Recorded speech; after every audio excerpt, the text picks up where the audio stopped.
Yo, what is up guys? It's me exactly, back bringing you some more NBA highlights. Hope you're all having a fantastic day, but without further ado, we got 9 games of NBA action to take a look at today, so let's not waste any time. Let's just get right into it. Let's go. Sixers fans can finally rejoice. They finally can rest at night, knowing that it's not completely impossible for them to get a win against the Boston Celtics, since one of the running jokes with the Sixers is that they're good enough to beat just about every other team in the league except for the Boston Celtics, considering that coming into this game, the Celtics had won 21 of their last 23 games against the Philadelphia 76ers. But after the Sixers got the 118-115 win against Boston, well, like I said, at least Philly fans can sleep a little better at night knowing that it is possible for them to beat this team. And in this game, Joel Embiid came up huge, had a monster performance with 37 points and 22 rebounds on the night, while Kyrie Irving himself played pretty well with 36 points for the Boston Celtics. And as for the Sixers, more good news could be that they might not even have to play against the Boston Celtics in the playoffs at all this year. The only way they will see the Celtics in the playoffs this year is if both themselves and the Boston Celtics end up making the Eastern Conference Finals, it seems. It used to be in question whether the Sixers or the Pacers would finish with the 4th seed in the East, but not as much anymore, as with this 6-game winning streak that Philly is on, they have managed to put enough distance between them and Indiana, considering that we have just about 10 games left now in the regular season. And with Philly destined to finish as the 3rd seed now in the Eastern Conference, they're going to have to play the 6th seed in the first round, meaning either Detroit, Miami, or Brooklyn. And then after that, they'll play the winner of 2v7, aka the Toronto Raptors. And as for the Boston Celtics, they're going to have a first round matchup with the Indiana Pacers. If they get past the Pacers, that's when they'll have to take on the Milwaukee Bucks. And only if the Boston Celtics beat the Milwaukee Bucks and the Philadelphia 76ers beat the Toronto Raptors will these two teams actually have to square off in this year's playoffs. And I'm not gonna lie, that kind of does suck, since in the Eastern Conference, Philly and Boston are the best rivalry that we have. Now, I'm not gonna complain about an Eastern Conference Finals of Toronto versus Milwaukee if that happens, Milwaukee versus Philly, or Boston versus Toronto. If any of those matchups happen, that'll still be extremely great series for the Eastern Conference Final. But on the level of intensity, in terms of teams that just don't like each other and the amount of trash talk that we'd see in a series, I think we can all agree that we get more of that out of Philly versus Boston than any other possible matchup we could see in the Eastern Conference. And if by some miracle a Philly versus Boston Eastern Conference Finals matchup does happen, then I think this win right here was huge for the Philadelphia 76ers, because like I said, it could give them confidence that, hey, we can actually go out and beat this team. Had Philly lost this game, their confidence against the Boston Celtics would have been at an all-time low had they had to meet in the playoffs, because they wouldn't even be able to remember the last time that they got a win against the Boston Celtics, and the Celtics would have that to their advantage. But now that they won their last meeting of the regular season, they'd be able to head into that series with at least a little more confidence than they would have had they lost this game. So I think this had to have been a massive confidence booster for the Philadelphia 76ers as a team. But now I want to pass a question off to you guys. If some miracle does happen and we get to see a Boston versus Philly Eastern Conference Finals matchup, who are you taking and why? Let me know down in the comment section below. You're definitely going to want to leave an answer to that question, because in tomorrow's video I will be going over some of the best answers and responding to them at the end of the video. I definitely leave your answer to that question down in the comment section below. Philly or Boston, who are you taking if these two teams were destined to meet in the conference finals, and why? Oh my god, it looks like the East really still does run through Cleveland, doesn't it? Tristan Thompson might have been on to something at the beginning of the season when he was talking all that smack about the East still running through Cleveland, as the Cavs blew out the Raptors last week. They just beat the Pistons a couple of nights ago, and now they came out and beat the Bucks too, 107-102. Now there is a huge asterisk next to this game, because for the Bucks, Giannis still didn't play, and then, you know, they were on a back-to-back still without Malcolm Brogdon. And Mirotic also set out this game with a sore thumb, so they were tired and banged up, but still, it's the Cleveland Cavaliers, so I guess the scales were just kind of even here. And it's still the NBA. Any team can beat any other team on any given night, and this is proof of that. Another reason the Bucks lost, though, is because of Colin Sexton. I talked about him a couple of days ago, as the rookie has been on a tear ever since the All-Star break, and last night he became the first rookie since Tim Duncan to score at least 23 points in 7 consecutive games, as he had 25 points while Clarkson added 23 off the bench. Speaking of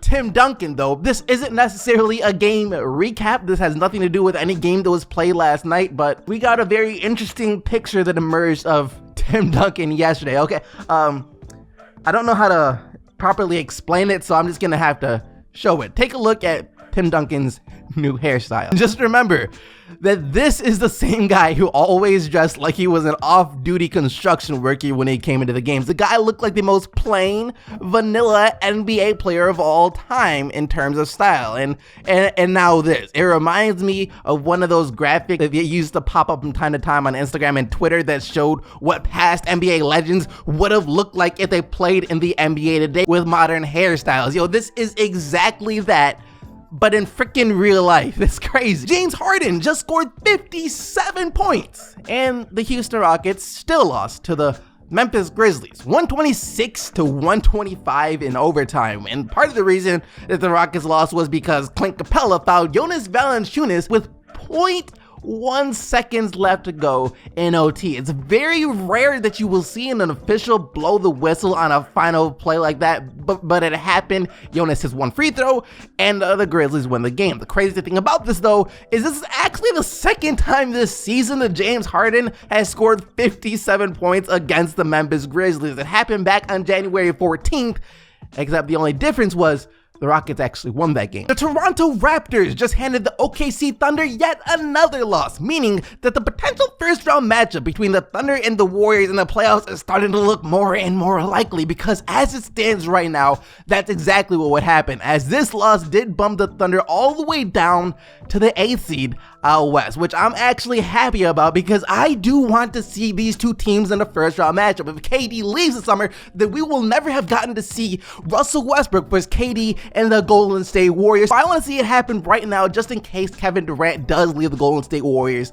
this summer. Anyways, as for the Raptors, Pascal Siakam was huge last night with 33 points, 13 rebounds, and 6 assists for the big man. And also be really interesting to see what will happen to the Toronto Raptors this summer should Kawhi decide to take his talents elsewhere. I mean, that would for sure suck for the Raptors and their fans, no question about it. And it would also mean that the Raptors will most likely trade Kyle Lowry too. I can't see them keeping Kyle Lowry if Kawhi Leonard does decide to leave. The Raptors as a whole will be making a heck of a lot of moves, but the one good thing that they'll still have going for them is Pascal Siakam.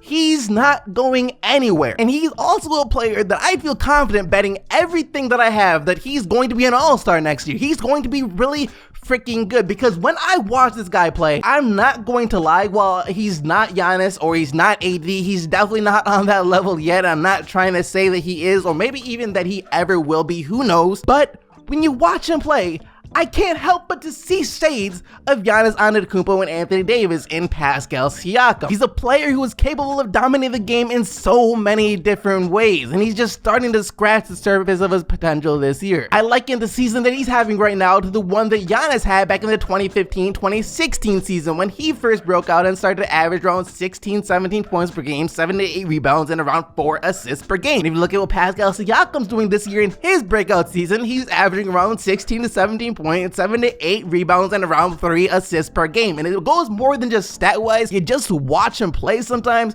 and some of the things he does is kind of Giannis-like, but with a little bit of AD, but with more so just a lot of Pascal Siakam, because he's not going to be the next AD, he's not going to be the next Giannis, he's going to be the first Pascal Siakam. I'm just saying, when I watch him play, I for sure see signs of AD, and I see signs of Giannis. He's going to be very interesting to watch going forward in his career, and I'm super excited to see how much better he's going to come back next season. As for the rest of the games that happened last night, though, I'm not going to lie, it was nothing too exciting. It was nothing out of the ordinary, pretty much what you would expect to go down. And it starts with the Utah Jazz putting the Knicks out of their misery with ease. 137-116 the final score in that one. Donovan Mitchell dropping 30 points, and it's not like the Knicks themselves were bad offensively in this game. Quite a few guys scored at least 20 points, but they just didn't play a single ounce of defense, allowing Utah to shoot nearly 57% from the field, as well as 48% from three. Tim Duncan's new hairstyle didn't bring any good luck or vibes to the Spurs last night, as they lost to the Heat 110 to 105. Maybe the Spurs were just so shook by Tim Duncan's new hairstyle. For the Heat though, this was their 8th win in the last 10 games. And they even have a shot to move all the way up to the 6th seed in the East though, despite how bad of a season they had been having for the most part. Detroit, Miami, and Brooklyn at this point are all neck and neck in the standings. They'll all make the playoffs, no doubt. It's just a matter of who ends up where. Anyway, Dragic once again played well for Miami off the bench with 22 points. The Orlando Magic blew out the Anthony Davis-less New Orleans Pelicans 119 to 96. This one was never really a contest. New Orleans' best active player, Julius Randle, was unable to do anything at all in this game, finishing with 6 points on 1 of 9 shooting from the field and just 3 rebounds and 2 assists, but 6 turnovers. Damian Lillard was able to get the Blazers yet another win, 126 to 118 over the Dallas Mavericks. 33 points and 12 assists for Lillard as Portland continues to fight to see where they will end up in the Wild Wild West. And lastly, the Wizards fell to the Bulls in overtime, 126 to 120. Lauri Markkanen and Chris Dunn both had extremely strong games. Markkanen